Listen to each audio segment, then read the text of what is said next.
Hello. We have Denmark here. It is one of the Scandinavian countries and therefore a highly developed welfare country based on social security. Denmark is a homogeneous country.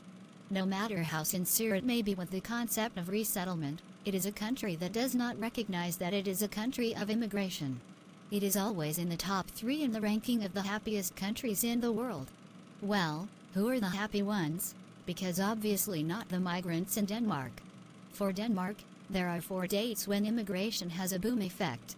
These are those who came with the guest worker program in the late 1960s, the Bosnians fleeing from the Bosnian War in the mid-1990s, the Poles who came after Poland's EU entry in 2004, and the Syrians who arrived in 2015.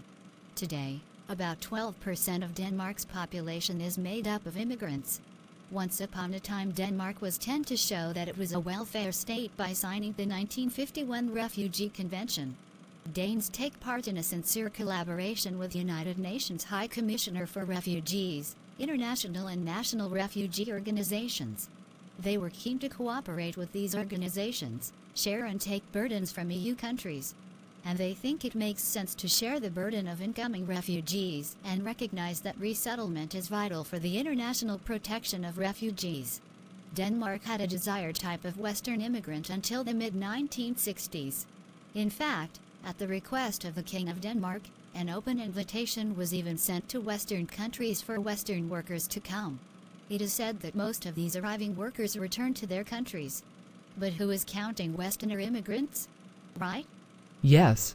So, a changing type of immigrant has emerged in Denmark after the 1960s. But this was the Danish government's voluntary inbound guest worker program.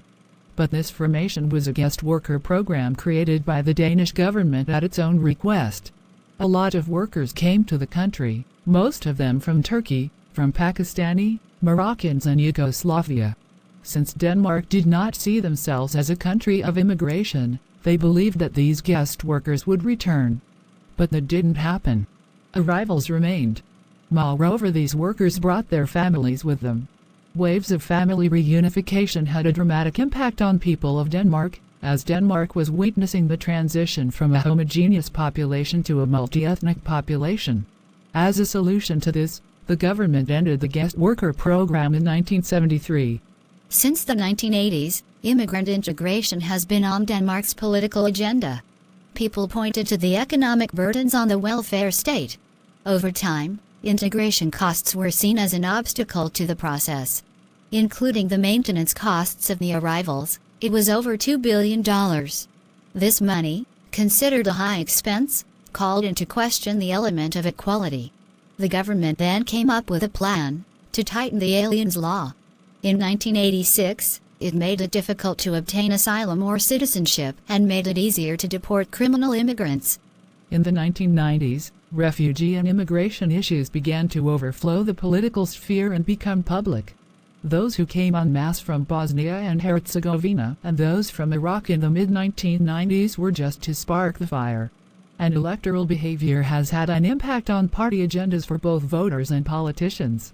In this tension, the concept of repatriation had become an integral part of the temporary residence program since the early 1990s.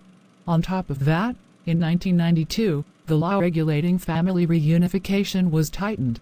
This tightening was restricting the law, which remained in force until 1983 and allowed the family to be automatically reunited.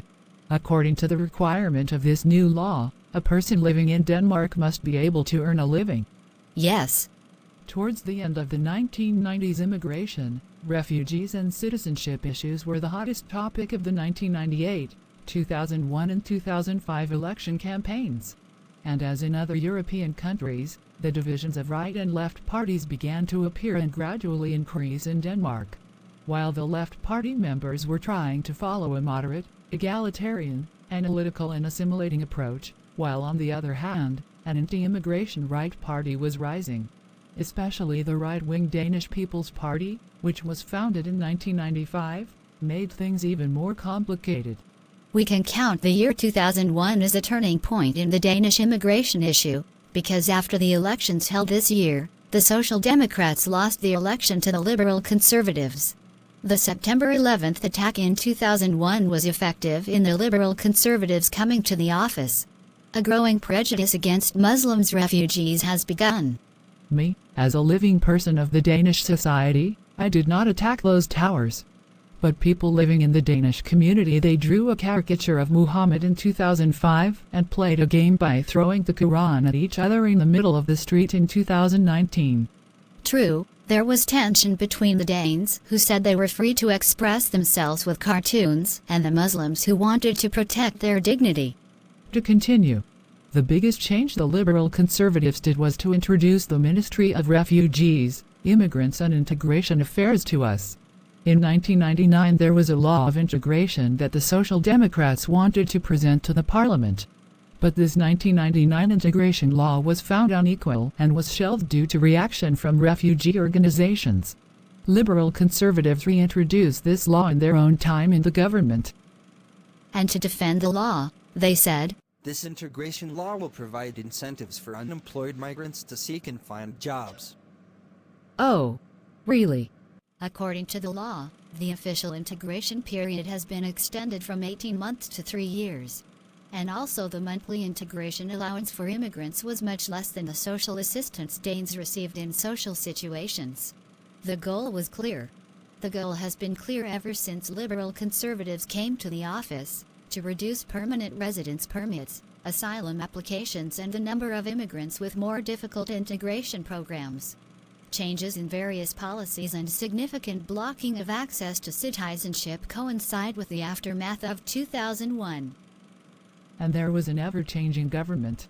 Right and left war since the 1970s can be expressed as, "Give it to me. Come on. Give it to me." "No, you give it to me."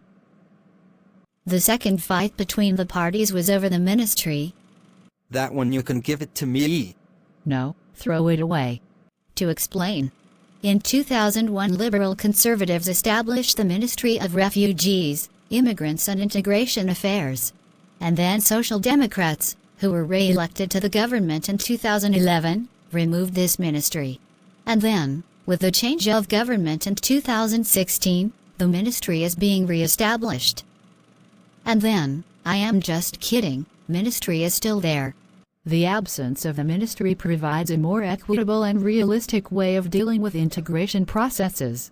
We transferred the integration process to several ministries, like the Ministry of Children and Education, the Ministry of Social Affairs and Integration, and the Ministry of Labor. Come on. That doesn't work. However, despite all this, the actual implementation of Danish integration law has long been carried out by municipalities at local levels. In addition, citizenship in Denmark is based on the principle of consanguinis. Despite this, citizenship conditions have been tightened in recent years. Citizenship, permanent residence, and Danish passport requires at least 9 years of permanent residency, full-time work, suitable housing conditions, Danish fluency, self-economic sufficiency, and a clean criminal record.